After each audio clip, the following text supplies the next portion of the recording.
You can also work around with Normalize option inside of Audacity to make sure that the audio is balanced out. So I'm going to go around and then press the record button. And this is the sample audio that I'm going to work with.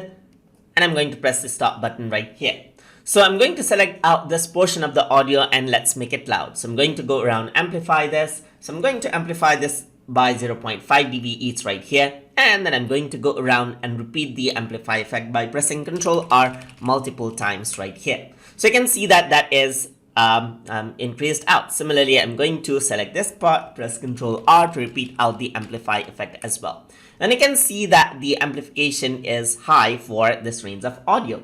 So if you want to normalize this to make sure that it does not plays out distorted from your speaker, then you can go around, select out the audio by pressing Ctrl A on the keyboard, and then you can go around over here onto effect, and over here you can see normalize is an option. So once you go to normalize, you can go around into peak altitude. It says remove DC offset. So usually you want the offset to be on the 0, that is on the center itself. So the audio sounds normal. So just check this on. And over here you can see it says normalize peak amplitude to -3. So what is going to be the max value right here? So I'm going to say -1 dB right here, and that is the maximum point.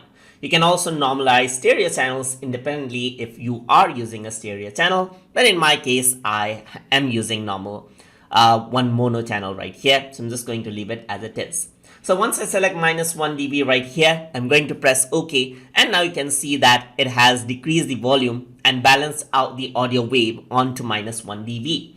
And now if the audio were to be played out through a speaker, it won't sound distorted. And that is how you can normalize the audio.